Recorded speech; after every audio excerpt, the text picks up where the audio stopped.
Oke, selamat pagi semuanya. Selamat bertemu kembali di mata kuliah Arsitektur Nusantara. Selamat datang kepada peserta baru yang baru muncul. Ada Betty, kemudian ada Dea, kalau nggak salah.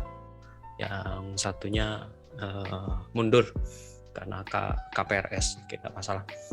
Memang ini sudah pertemuan kelima, kalau nggak salah saya hitung, lihat di RPS-nya juga, tapi nggak masalah karena pertemuan-pertemuan sebelumnya masih pada tataran pengetahuan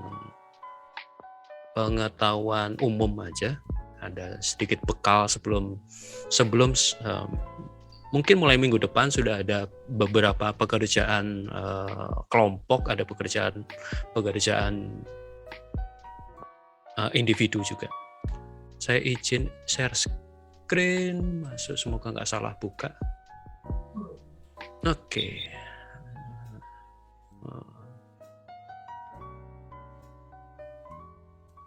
Oke, terlihat full ya, udah.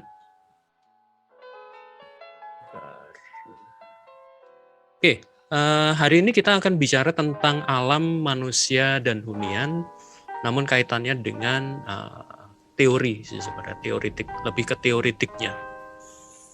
Sebelumnya saya review singkat aja karena ada beberapa peserta baru.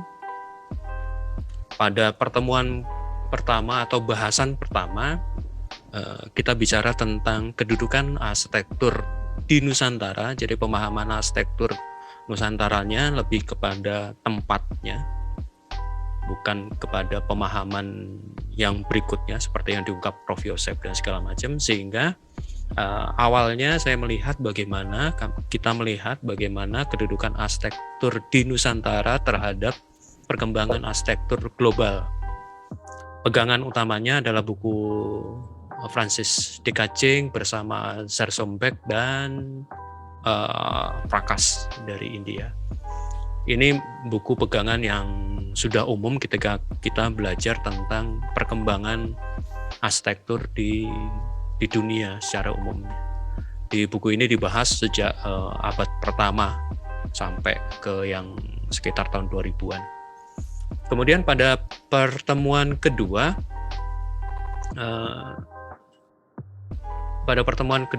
kita mencoba melihat beberapa pemikiran, baik itu tentang Nusantara secara umum seperti yang diungkap oleh Pak Abidin Kusno dalam buku Nusantara Reposisi.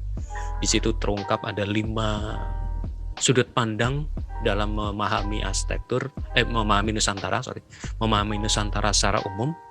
Kemudian kita juga membahas sedikit tentang pemahaman arsitektur Nusantara yang diungkap oleh Profesor Yosep Priyotomo. Kemudian kita juga membongkar atau membahas tentang pemahaman Wastucitra dari Mangunwijaya.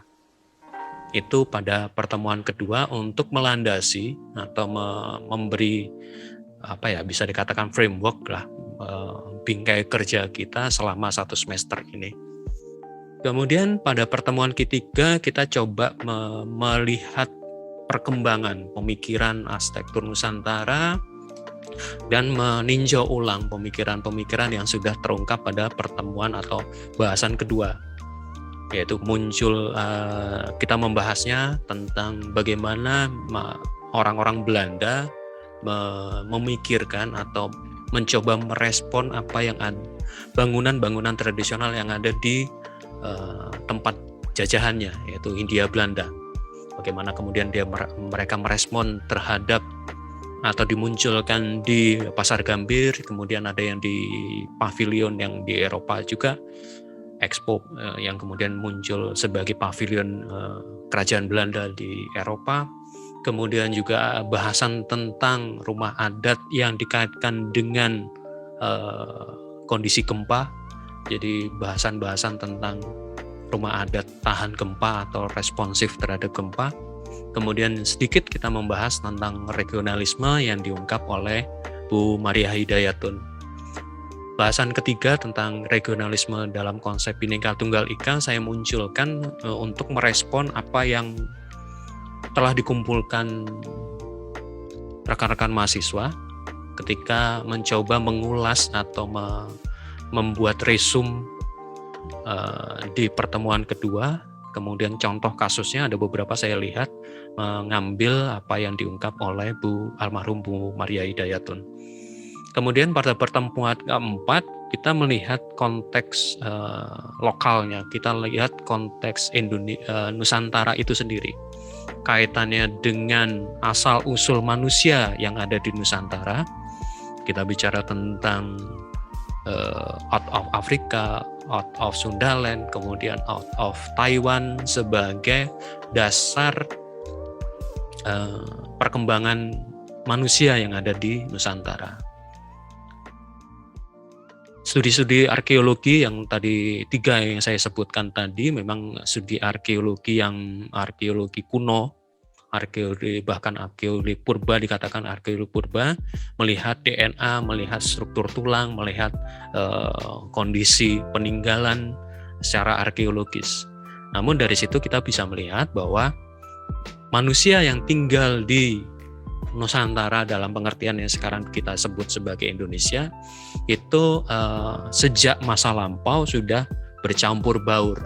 Sehingga kalau ada pertanyaan yang disebut manusia Nusantara asli itu yang mana, itu akan repot, karena pada penelitian terakhir tentang DNA manusia-manusia di Nusantara yang diwakili oleh beberapa tokoh, katakanlah Ariel Peter Pan, kemudian Air Noah, kemudian Natswa Shihab dan segala macam, kita kalau nggak salah juga si Agnes Mo juga memunculkan bahwa percampuran DNA itu sudah terjadi sejak masa lampau, apalagi kemudian di overlay atau dilengkapi dengan studi-studi arkeologi itu. Setelah itu kita melihat bagaimana kondisi geografis, kondisi geologis yang ada di wilayah Nusantara, dalam hal ini wilayah Indonesia. Kita dilewati oleh kita berada di 3 lempeng dunia, lempeng bumi dunia. Kemudian kita juga berada di Ring of Fire, sehingga gempa itu menjadi makanan sehari-hari sebenarnya. Informasi gempa, baik gempa akibat pergeseran lempeng bumi atau akibat aktivitas gunung berapi. Kemudian kita juga melihat secara sekilas kondisi iklim, baik iklim yang makro dalam pengertian Indonesia itu merupakan iklim tropis lembab dengan curah hujan, termasuk golongan daerah tropis, hujan tropis seperti itu. Kemudian tapi ada beberapa titik kita melihat bahwa ada perbedaan yang mendasar yang kemudian disebut dengan iklim mikro. Tergantung kondisi, tergantung letak ketinggiannya di mana. Itu yang akan mempengaruhi secara arsitektural. Nah, pada pertemuan kali ini kita tidak membahas kembali apa kondisi yang ada di Indonesia, tapi justru kita jauh melangkah untuk melihat secara lebih luas teori-teori yang berkembang di dunia kaitannya dengan manusia, korelasi antara alam manusia dan lingkungan hidupnya atau huniannya. Yang pertama adalah yang dimunculkan oleh atau pemikiran yang dimunculkan oleh Christian Noberskull, seorang arsitek Norwegia, juga penulis, juga dosen. Dia memunculkan beberapa teori secara struktural dan termasuk golongan seorang fenomenolog. Apa itu fenomenolog? Silakan kalian browsing. Fenomenologi itu pendekatannya bagaimana dan segala macam. Kenapa saya mengambil ini juga silakan kalian browsing sendiri. Si Noberskull itu seperti apa. Di bagian atas itu beberapa bukunya, yang bagian kanan Intentional in Architecture itu terbit tahun 65. Kemudian Essential Space and Architecture itu tahun 71. Tapi yang sering dibicarakan atau yang sering menjadi fokus adalah genealogy towards phenomenology in architecture. Itu terbit sekitar, ada yang mencatat tahun 80, ada yang mencatat tahun 1979. Ya, fokus bahasan kita hari ini adalah tentang genealogy. Apa itu genealogy? Secara mudahnya genealogy itu yang diungkap oleh Noble School sebenarnya tidak berbeda atau jabaran lebih detail dari pemikiran oleh Martin Heidegger, seorang filsuf dari Jerman yang sama-sama seorang fenomenolog juga. Fokus genealogy lebih kepada pemahaman dwelling. Bahasa Indonesianya agak repot itu untuk mentranslate ke dalam bahasa Indonesia. Ada yang berhuni, ada yang tinggal dan segala macam. Jadi kita bicara tentang dwelling lah, berhuni katakanlah seperti itu. Pada bahasan Martin Heidegger, kalau skema yang di sebelah kiri itu lebih dipahami sebagai fourfold Martin Heidegger yang mengkontraskan antara yang keabadi dan yang mortal, ya manusia lah, yang kedewaan, spiritual katakanlah itu kemudian yang hidup di alam di manusia. Kemudian antara langit dan bumi seperti itu. Dan ketika dwelling itu muncul atau berhuni itu muncul selalu terkait dengan 4 titik tersebut. Tempat kita berada di dunia dan juga di alam keabadian, pada saat bersamaan juga berbatasan antara bumi dan langit.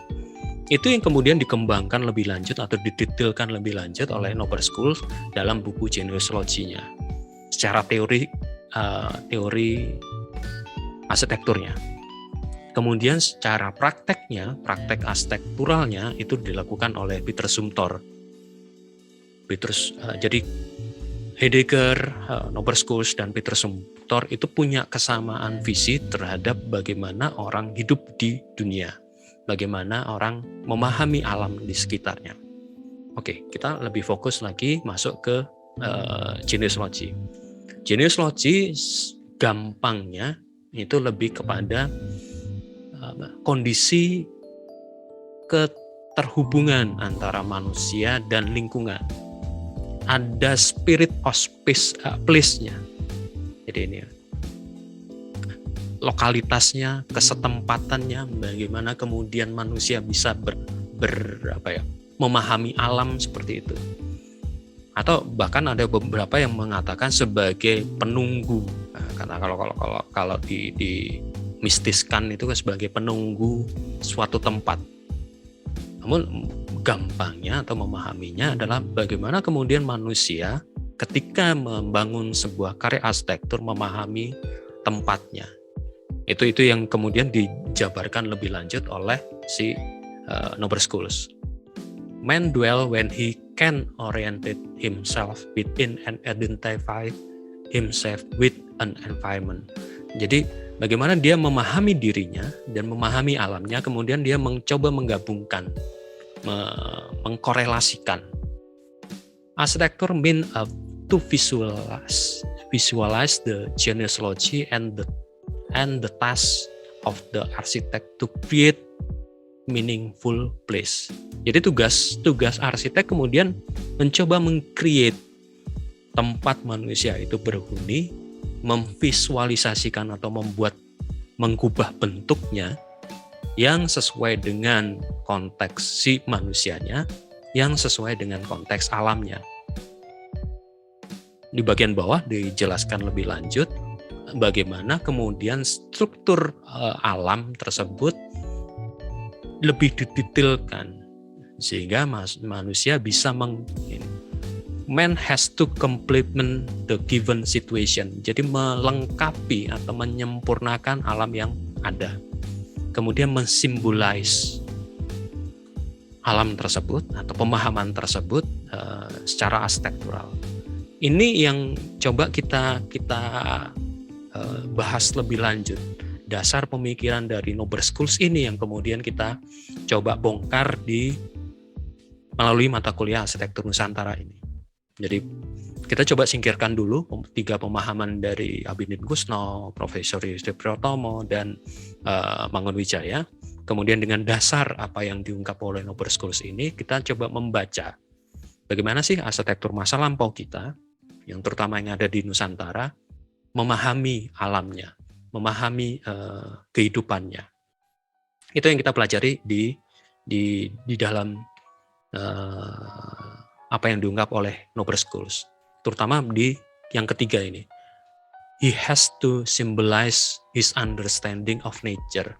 Jadi katakanlah bangunan arsitektur masa lampau kita itu merupakan simbolisasi pemahaman manusia pada masa lampau terhadap alamnya. Ini yang kita coba bongkar, kita coba pelajari lebih lanjut. Kemudian tokoh yang kedua yang dimasukkan di sini adalah Amos Rapoport, seorang arsitek Polandia, dan fokus kajiannya adalah kaitan lingkungan dan perilaku. Sehingga kalau kalian ikut atau memahami melihat RPS-nya, kalian akan melihat pada tugas-tugas selanjutnya ada identifikasi perilaku manusia di rumah adat.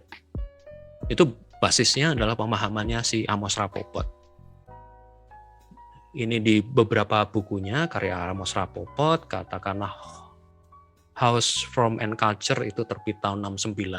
Sebuah buku yang cukup tua, tapi saya pikir masih relevan untuk masa sekarang, untuk menjadi katakanlah pisau bedah, pisau untuk mengidentifikasi lebih lanjut beberapa karya-karya arsitektur. Kemudian itu beberapa buku lanjutannya. Yang terakhir adalah Culture, Architecture and Design yang terbit tahun 2003. Nanti pada suatu saat saya coba bongkar, dan untuk katakanlah saya bikin resume singkat lah tentang buku ini, karena yang buku ini cukup menarik.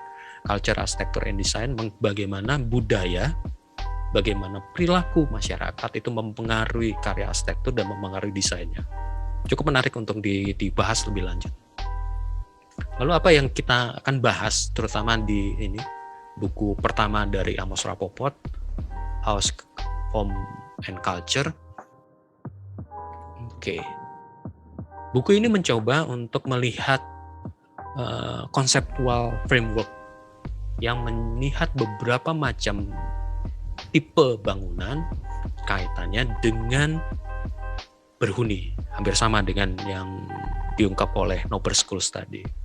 Namun kemudian di buku ini dibahas lebih detail bagaimana perilaku manusia merespon climate-nya, merespon materialnya. Jadi ini yang dipahami cukup menarik. Material construction and technology are best treated as a modifier factor rather than form determinant, because they decide neither what is to be built nor is form. This is decision on other ground.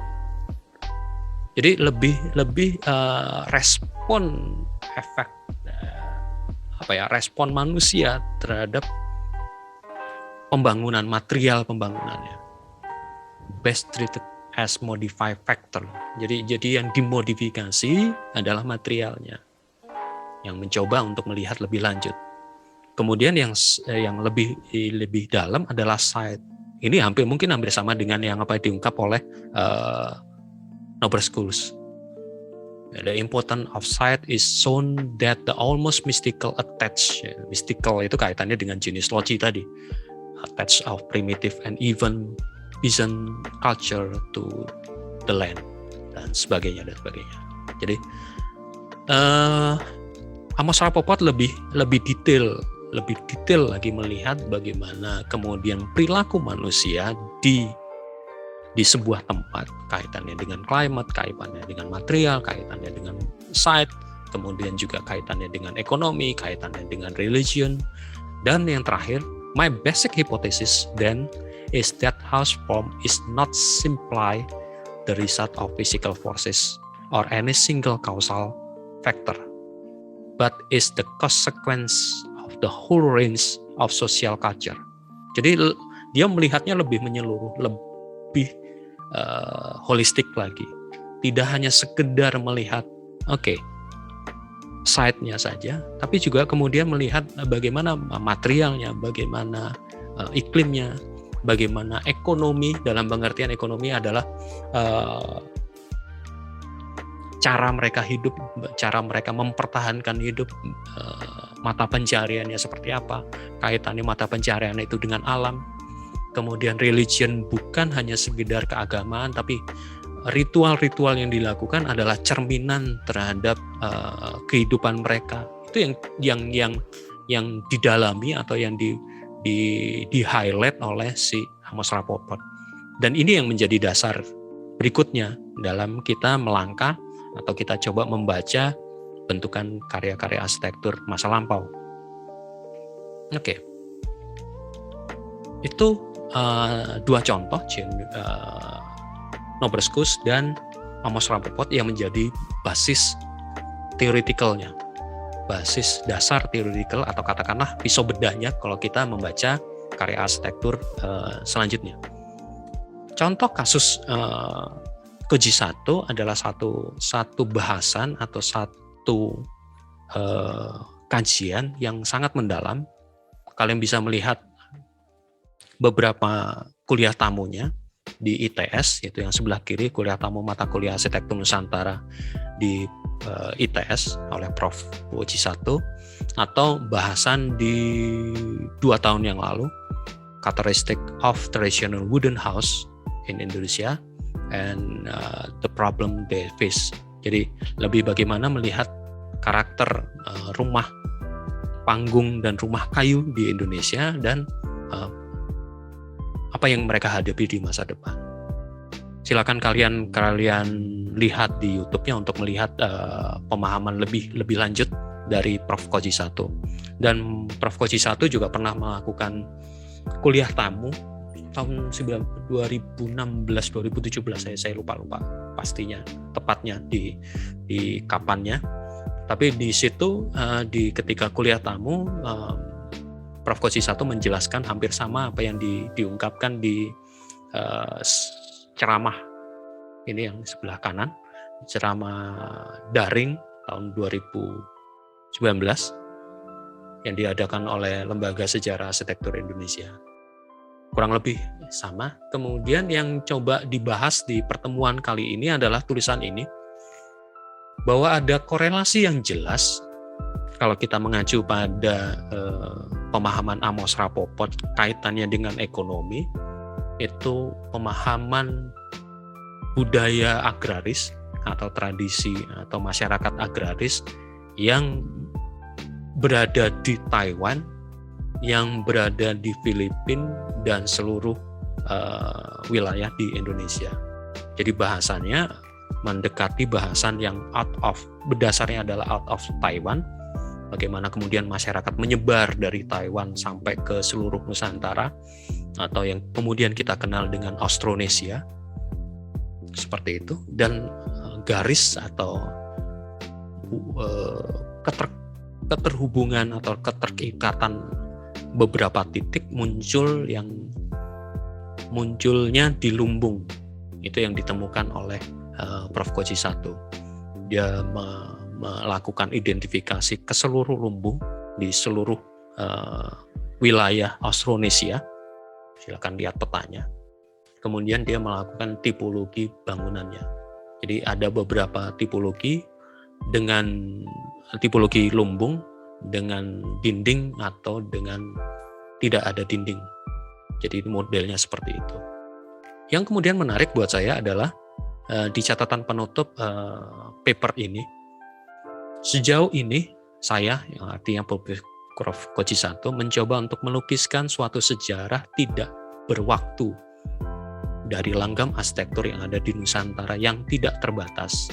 Tidak berwaktu artinya ya basis pemahamannya sejak out of Taiwan, kemudian tidak berbatas karena batas Nusantara bukan batas Nusantara seperti yang diungkap oleh Gajah Mada, tapi justru pada batas suku Austronesia, suku bangsa Austronesia yang punya kesamaan basis DNA dan basis bahasa. Tujuan saya adalah untuk menjalin kawasan yang sangat luas ini melalui perwujudan arsitektur. Jadi dia melihat jejak-jejak arsitektur, ada kesamaan apa di keseluruhan Austronesia. Untuk itu saya mengkaji gambar rumah sebagai yang pertama-tama muncul dari perwujudan arsitektural ini. Jadi salah satu hasil dari kajian Prof. Koji 1, awal mula munculnya karya arsitektur di seluruh Austronesia itu awalnya justru dari lumbung, bukan dari rumahnya. Jadi lumbung sebagai bentukan yang paling awal yang muncul. Kaitannya ini dengan profesi mereka sebagai petani atau budayanya atau tradisinya tradisi agraris. Itu yang kemudian berkembang sampai pada masa sekarang. Itu oke. Sampai sini dulu. Saya stop share. Ada yang mau ditanyakan? Sebelum saya nanti masuk ke beberapa penjelasan tugas. Silakan. Biasanya masih puyeng. Oke, silakan.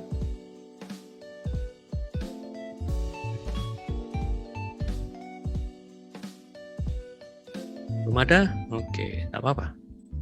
Saya Pak ingin bertanya. Yoi, silakan. Tapi ini menyangkut arsitektur Nusantara di daerah saya Pak. Apa-apa Pak? Ya, apa-apa. Kan kalau di Jambi itu rumah adatnya rumah panggung kan Pak. Ada beberapa rumah panggung sekitar 6 kalau nggak salah. Cuman waktu kemarin saya sempat survei di mata kuliah Arsiven, itu ada rumah limas juga Pak di sini Pak. Tapi kan rumah limas itu rumah dari Sumatera Selatan. Nah, perbedaan ruang dari rumah limas dan rumah panggung ini kan juga ada perbedaannya Pak. Tapi di dalam satu daerah, itu gimana Pak? Jadi yang rumah adat yang di sini itu yang mana Pak? Atau dulu itu mungkin Sumatera Selatan nyebarnya nyampe ke Jambi gitu? Oke, saya tidak akan menjawab secara detail karena itu wewenang tugas mata kuliah yang lain. Tapi yang secara highlight, secara besar, kenapa muncul katakanlah ada rumah limas di Jambi dan segala macam. Silakan pelajari satu Sriwijaya, Kerajaan Sriwijaya, bagaimana penyebarannya. Karena sampai sekarang pun itu masih tanda kutip berantem mana sih pusat Kerajaan Sriwijaya, di Palembang kah atau di Jambi, atau bahkan ada klaim dari Thailand, buktinya ada soalnya. Ditemukan sebuah kota di Thailand ketika dites karbon itu jatuhnya di masa-masa Kerajaan Sriwijaya. Kemudian bisa juga dikaitkan dengan Palembang Darussalam, Kerajaan Kesultanan Palembang Darussalam. Itu kaitannya itu. Kenapa bisa seperti itu dan segala macam. Contoh yang paling gampang adalah coba kalian cek rumah adat atau rumah masa lampau yang ada di daerah sekitar Toba, teman-teman yang bersuku bangsa Batak, silakan dicek di Toba, kemudian di-compare atau dibandingkan yang ada di Toraja. Bingung pasti, kok bisa ada kesamaan dan segala macam. Sama juga dengan kalau agak bergeser dikit, yang di Papua dengan yang ada di Kepulauan Pasifik, Hawaii dan segalanya. Itu sama persis. Secara bentuk, bukan secara itu. Itu yang menjadi menarik, bagaimana percampuran itu melewati batas-batas geografis. Jangan kemudian kita memandangnya itu batas administrasi. Wah, akan amburadul. Itu kenapa ketika ada klaim batik di Malaysia dan segala macam, klaim kemudian jadi rame itu agak lucu soalnya dipertentangkan karena memang penyebarannya pada masa lampau itu kan nggak kenal ini negara Malaysia, ini negara Indonesia, enggak seperti itu kan. Suku bangsanya orangnya keluyuran kok mau diklaim apa gitu, karena memang di Semenanjung Malaysia, Malaya itu ada suku bangsa yang pengrajin batik. Dan kalau mau ditrace lebih lanjut, batik itu asalnya dari mana? Dari Tiongkok gitu loh. Kemudian yang diakui di Indonesia sebagai warisan budaya dunia dari batik itu prosesnya, bukan pada ornamennya atau bentukan batiknya. Prosesnya di Indonesia itu unik, itu yang berbeda dengan yang ada di India, yang ada di Tiongkok gitu. Jadi itu yang mesti kita hati-hati.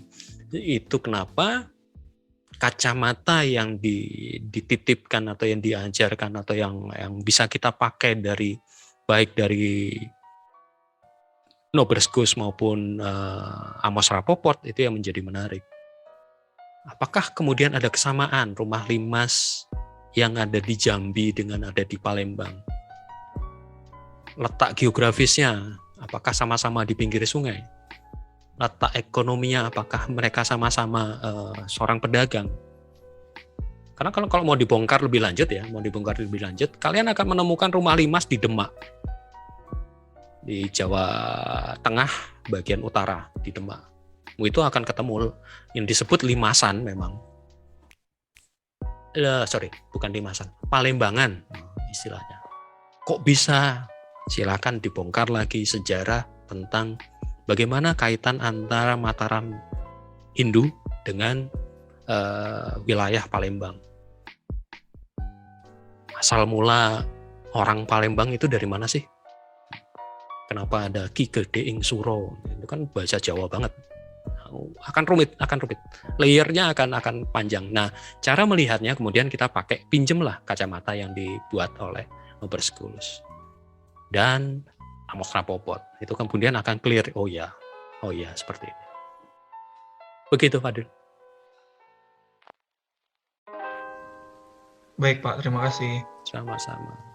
Ada yang lain? Saya mau bertanya. Silakan. Tadi teori sebelumnya kan bilang kalau awal mula arsitektur di seluruh Austronesia itu dari lumbung. Jadi apakah tempat tinggal manusia sebelumnya tuh nggak ada unsur arsitekturnya, Pak? Padahal kan arsitektur tuh seharusnya bukan cuma dinding dan atap, tapi sebuah space tempat tinggal, misalnya kayak di bawah dalam gua itu juga harusnya ada unsur arsitekturnya, Pak. Bahkan ada arsitek yang melakukan pameran arsitektur di Eropa itu bahkan cuma dari seutas kertas. Itu gimana, Pak ya?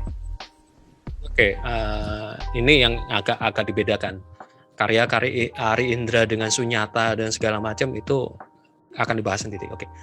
Kenapa kaitannya ke apa yang diungkap Koji Sato? Dia berani mengatakan bahwa yang paling origin dari arsitektur yang ada di Austronesia adalah lumbung, karena itu yang kesamaan yang dia temukan di seluruh Austronesia, yang kebetulan juga punya profesi atau punya tradisi agraris. Tradisi atau budaya agraris adalah menanam padi, dan menanam padi itu tidak seperti sekarang yang bisa panen 3 bulan sekali. Padi yang bagus, saya mendapatkan ada teman di daerah Trowulan, dia masih menanam padi yang jenis padinya itu ada sejak zaman Majapahit, itu hanya 6 bulan sekali panen, dan padinya padi bagus banget itu. Dan itu ada kemungkinan juga ditemukan di India dan di daerah Jepang dan segala macam, di Taiwan. Padi khusus memang. Itu yang membuat Koji Sato memberanikan diri atau menyimpulkan bahwa ruang hidup awal di Austronesia ya dari lumbung. Karena tidak bisa setiap saat dipanen, maka perlu tempat menyimpan. Tempat menyimpannya di mana? Di lumbung. Itu awal mulanya. Kemudian berkembang bentukan huniannya. Kemudian berkembang menjadi karya arsitektur yang kita lihat sekarang. Jadi melihat karya arsitektur itu melihat sebuah proses, bukan sebuah rumah gadang itu nggak tiba-tiba jadi rumah gadang seperti itu. Dia melihat rumah gadang itu justru dari rangkiangnya. Siapa yang dari Padang di sini? Apa itu rangkiang? Ya, rangkiang itu kan lumbung. Justru dari rangkiangnya, dari lumbungnya yang kemudian berkembang. Lumbungnya yang dihias, lumbungnya yang diukir, lumbungnya yang kemudian diperhatikan secara struktural. Di lumbung, di beberapa lumbung ada teman yang mengidentifikasi, ada yang kemudian punya piring yang di bagian bawah lumbung, ruang lumbungnya itu ada bagian yang kemudian kayak piring, ya benar-benar kayak piring. Jadi ini bentuknya, nanti saya share gambarnya deh. Piring itu dia temukan di seluruh Indonesia. Ini khususnya di Indonesia, kaitannya yang punya tradisi lumbung, yang punya tradisi agraris. Kenapa gunanya lumbung ini? Untuk mengatasi supaya si tikus tidak masuk. Jadi tikus itu nggak mungkin climbing dengan posisi yang diagonal. Jadi dia tidak belajar ilmu climbing gitu loh secara khusus. Itu ada kesamaan. Jadi asal mulanya diduga memang dari lumbung yang kemudian dihias, diperbaiki, yang kemudian baru ke rumah-rumah. Ya, selesai satu. Kemudian yang dilakukan Ari Indra itu mencoba mengekstraksi seluruh di Indonesia, apa sih esensinya, esensi dari arsitekturalnya. Esensi dari arsitekturalnya ya kekosongan, sunyata itu, the poetic of emptiness, ya kan? Judulnya kan itu pavilionnya. The poetic of emptiness adalah menurut kurasi mereka adalah esensi dari seluruh bangunan arsitektural di Indonesia. Karena pada ruang kosong itulah terjadi seluruh aktivitas sehari-hari di Indonesia. Kalau kaitannya dengan pemahaman Pak Yosef Priyotomo, kaitannya dengan pernaungan, arsitektur di Indonesia, terutama arsitektur masa lampau, vernakular, tradisional dan segala macam, hanya ditempati ketika malam. Hanya untuk tidur malam, tidak ada aktivitas siang. Aktivitas siang di mana? Di luar ruangan. Di luar ruangan di mana? Di tempat kosong. Itu yang kemudian diidentifikasi oleh Ari Indra dan timnya. Di ruang kosong. Kalau kalian pernah belajar di PA1 itu ruang positif, ruang negatif, itu esensinya sebenarnya.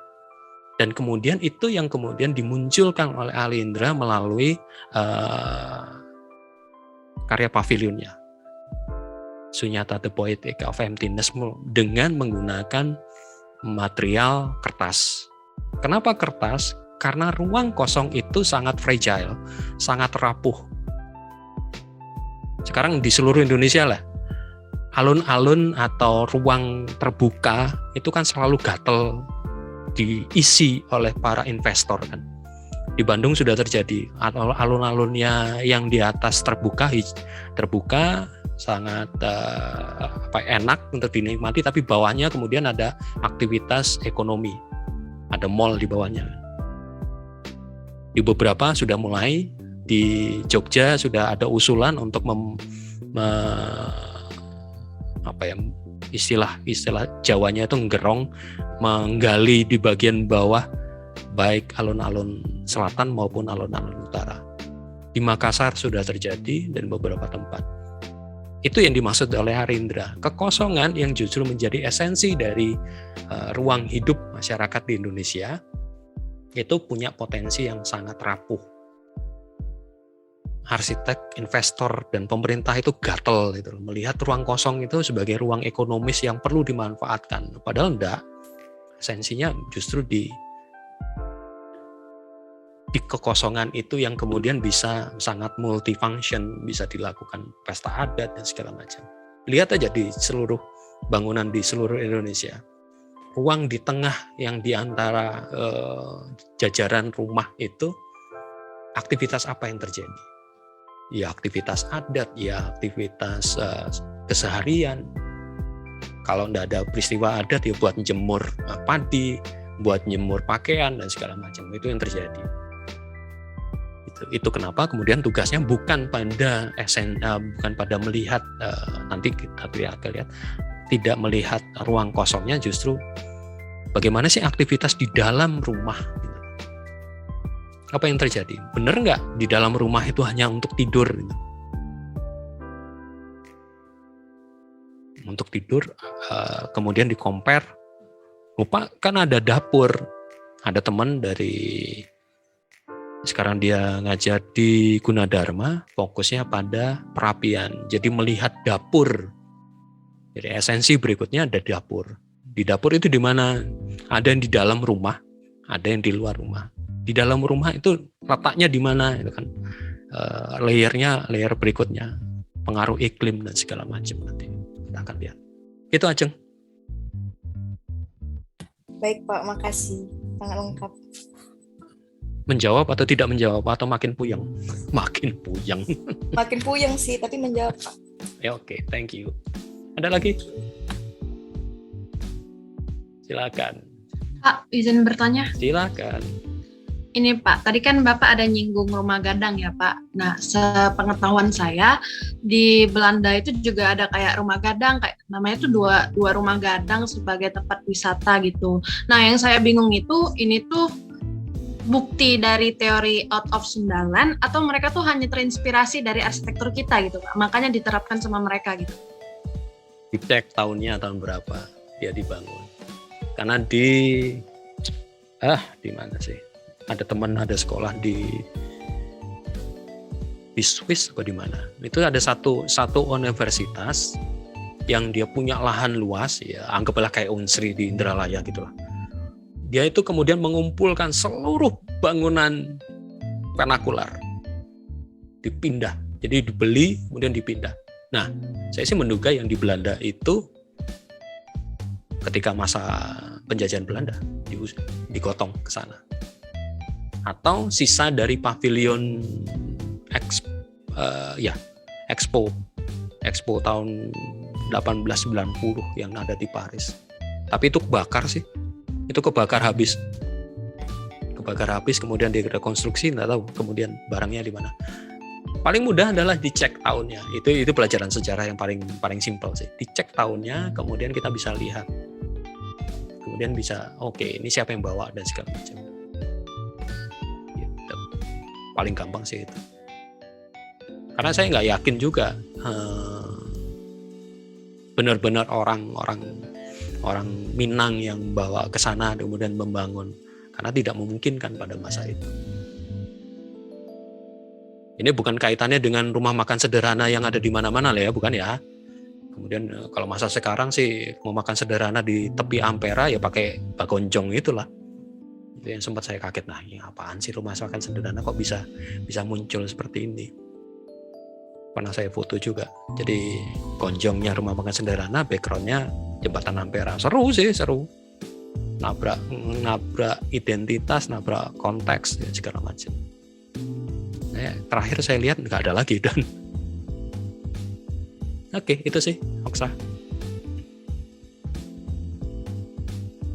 Ada lagi? Kalau nggak ada, bentar, saya kembali izin share screen.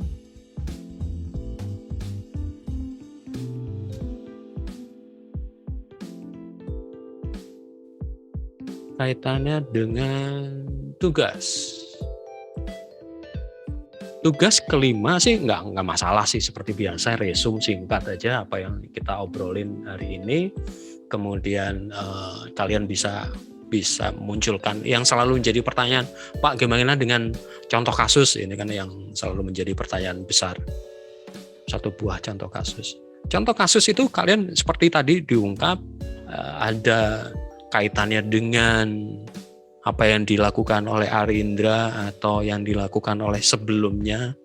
Sebelumnya juga kan ada Setiati Sompandi dan Mbak Vivi, Avianti Arman. Itu pavilionnya juga tentang material. Itu bisa mengacu ke sini. Jadi siapa yang di Lampung pasti harusnya sudah tahu, paham banget apa itu yang market di atas, atau kaitannya dengan micro library-nya Shaw, nanti kita bisa tabrakkan. Apakah ini sebuah interpretasi dari ruang hidup atau interpretasi dari lumbung? Itu kalian bisa bahas secara bebas. Atau kalau toh bukan contoh kasusnya, bukan bangunan, ada pemikiran. Harus saya geser dikit. Nah, ini yang saya lagi bongkar. Lagi iseng-iseng bongkar. Arsitek di masa metaverse itu seperti apa sih? Atau ini yang baru saya dapat kemarin, saya masih baca, belum tuntas bacanya. Mind in Architecture, kaitannya dengan neuroscience, kaitannya dengan tubuh, kaitannya dengan ekspresi, kaitannya dengan interpretasi, kaitannya dengan cara berpikir. Itu kan yang diungkap oleh Noble Schools dengan Genius Loci. Bagaimana respon manusia terhadap perkembangan alam, bagaimana respon manusia terhadap alam, atau kalau pakai yang Amos Rapoport juga bagaimana perilaku sekarang terhadap karya arsitektur, bisa nabrak seperti itu. Jadi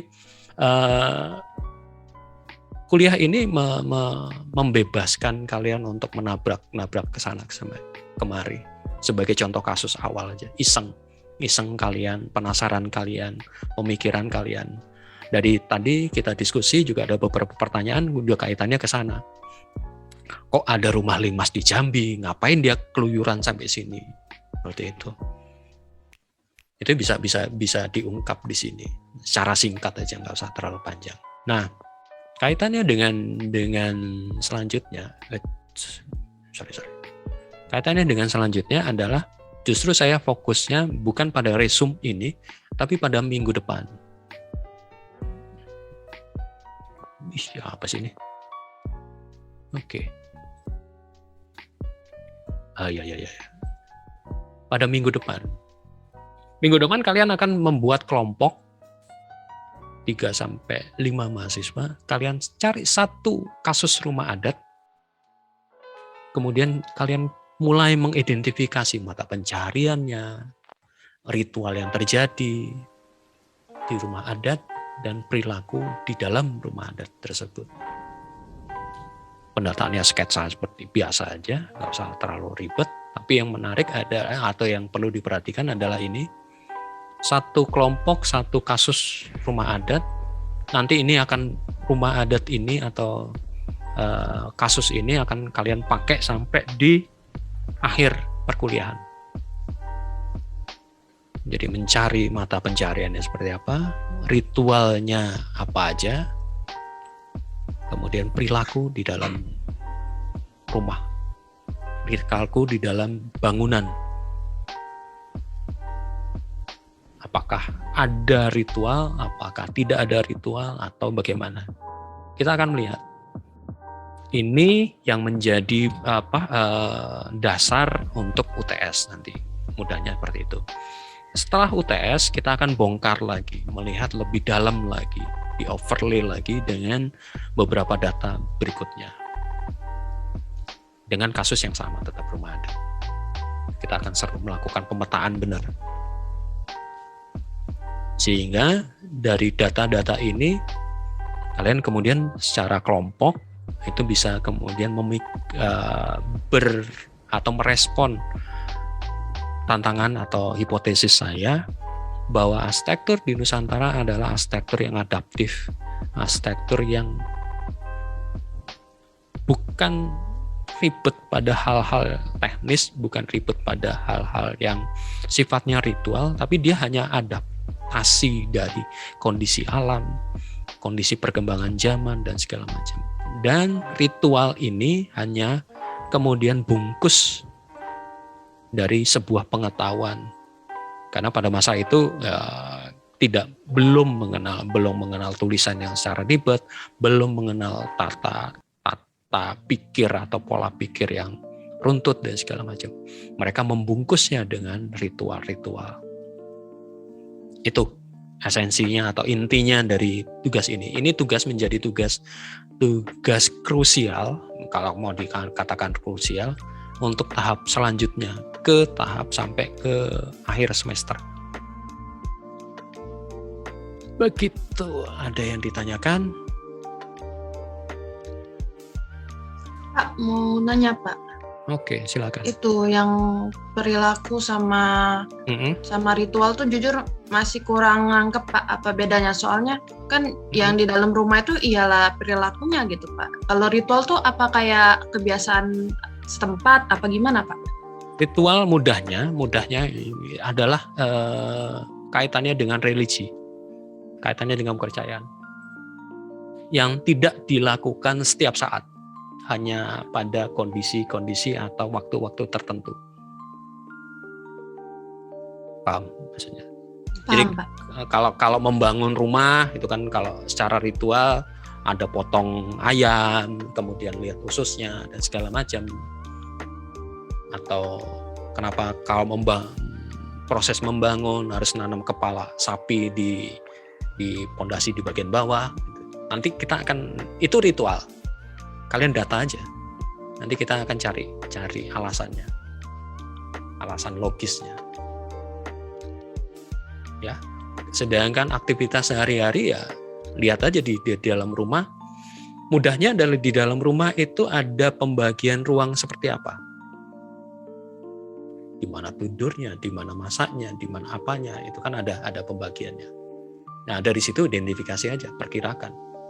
Oke, ada aktivitas tidur, ada aktivitas memasak kalau toh ada. Karena di dalam rumah itu pasti akan sangat minim, tidak sekompleks sekarang. Pasti tidak ada ruang belajar, tidak ada ruang gambar. Kalau kalian mahasiswa arsitektur kan pasti ada meja kerja dan segala macam, nggak ada pasti. Bahkan kamar mandi pun saya yakin nggak ada. Kamar mandinya di mana? Ya, di sungai. Kalau toh ada, ya sumur, sebelahnya sumur, udah gitu aja. Nah, justru itu yang kita coba cek. Ya, gitu Oksa. Ada lagi? Halo Pak. Yap, silakan Peter. Jadi untuk tugas pendamping ini minggu depan kita sudah menyiapkan materinya atau baru menyiapkan kelompoknya Pak? Menyiapkan kelompoknya dan rumah adatnya mau dilihat mana? Berarti belum masuk pembahasan. Belum masuk pembahasan. Jadi untuk minggu ini tugasnya baru resume itu, kemudian seperti biasa siapkan kelompoknya dan segala macam, kita ngobrol nanti. Sependek pengetahuan kalian apa yang kalian bisa kumpulkan sekilas dulu lah. Nggak usah detail banget, masih sekilas. Oke, ini kondisinya gimana dan segala macam. Masih deskripsi umum saja. Kayak di sekitar Toba itu ada 5 rumah adat yang sangat berbeda. Tapi kemudian orang memahaminya suku bangsa Batak, padahal enggak semuanya sama seperti itu kan. Atau rumah adat Jawa, bentar, Jawa yang sebelah mana? Apakah Garut itu disebut Jawa? Enggak mau. Suku bangsa Sunda itu tidak mau disebut suku bangsa Jawa, padahal pulaunya Pulau Jawa. Ya kan? Ridafa udah ketawa aja. Kayak gitu. Atau orang Jogja dan Solo sama-sama Jawa, tapi enggak mau disebut yang sama. Enggak mau sama. Beda, Solo dan Jogja beda banget. Beda pakai banget. Apalagi kemudian yang di pesisir, yang di Demak dan segala macam. Demak, Kudus, Lasem, wow, beda banget. Belum kita kemudian naik ke Bromo. Itu ada suku bangsa Tengger. Itu justru punya kesamaan yang sangat dekat dengan yang ada di Bali. Puyeng kan. Balinya pun Bali mana? Bali Selatan, Bali Utara, dan Bali Tengah itu beda-beda. Apaan sih Pak Jung ini? Iya memang kayak gitu. Kalau kalian browsing aja suku bangsa di Indonesia, itu ada berapa? Ya sejumlah itu. Gitu. Kayak tadi pertanyaan Fadil ya, kayak seru gini. Limas di Jambi, apakah ada kesamaan dengan Limas di Jalan Temon Palembang? Beda banget. Atau yang di Lampung saya selalu memandang Lampung itu sebagai extension dari Jawa. Sebagian besar masyarakatnya, kalau saya ke Lampung itu enak banget. Kalau masuk ke pasar itu saya berbahasa Jawa, itu orang muteng semua. Sama aja sih di Palembang juga, kalau saya masuk belusuan ke pasar itu, kalau nggak dari Gunung Kidul seperti itu, orang-orangnya gitu. Orang Jawa di mana-mana ada sih. Gitu. Silakan, ada pertanyaan lanjutan? Jadi siapkan aja minggu depan untuk kelompok besarnya dan mau apa. Dan kita akan diskusi ringan aja minggu depan, diskusi ringan aja. Oke, ada pertanyaan?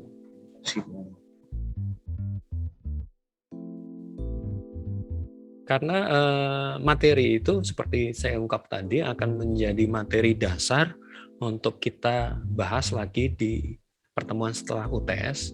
Pertemuan setelah UTS ini memang lebih ke arsitektural. Contohnya kita akan mengidentifikasi sistem struktur. Jadi bukan ribet atau bukan detail seperti mata kuliah struktur konstruksi atau mata kuliah pilihan struktur konstruksi tradisional, tapi kita mengidentifikasi secara umum saja, secara highlight saja. Kemudian kita juga melihat model bangunannya, kaitannya dengan apakah ada adaptasi terhadap iklim dan segala macam. Lalu di akhir sebelum UAS kita akan lihat apakah bangunan tradisional itu merupakan adaptasi terhadap tadi iklim, terhadap kondisi geografis dan segala macam. Dari UTS dan UAS kita jadi tumpuk jadi satu, katakanlah rumah limas. Rumah limas ternyata adaptasi terhadap perilaku masyarakat atau penghuninya terhadap sungai. Jadi korelasi antara rumah dan sungai itu sangat besar, kaitannya dengan perekonomian, kaitannya dengan aktivitas berdagang. Kemudian sistem strukturnya bukan sistem struktur yang tanggap gempa, tapi tanggap terhadap pasang surut air sungai. Seperti itu. Iklimnya kita akan bisa identifikasi, bukaannya dan segala macam, seberapa banyak dan aktivitas di dalamnya seperti apa. Itu akan membedakan sekali dengan aktivitas yang umpamanya terjadi di Madura. Di rumah limas kita bisa menemukan katakanlah aktivitas atau ritual perkawinan justru di dalam rumah. Sedangkan yang ada di Madura justru di luar rumah. Bahkan di Madura, ini sekilas aja, di Madura cukup unik karena rumahnya itu rumah dan bedeng itu nggak ada bedanya istilahnya. Bongkar aja. Karena masuk ya langsung kamar dan langsung tempat tidur. Paling di ujung ada musola atau langgar dan itu tempat tidurnya kaum cowok. Yang apa yang tinggal di dalam tanda kutip bedeng itu ya para wanita dan anak perempuan. Seperti itu. Itu yang terjadi. Ini akan kita overlay satu persatu nih, kita akan lihat. Oh, seperti ini. Kaitannya lokasi, kaitannya alam, kaitannya mata pencarian, kita akan coba lihat lebih mendalam. Begitu highlight secara menyeluruh. Ada pertanyaan? Cukup? Kah? Oke. Kalau nggak ada, terima kasih. Semoga Fetty dan Dea bisa mengikuti ya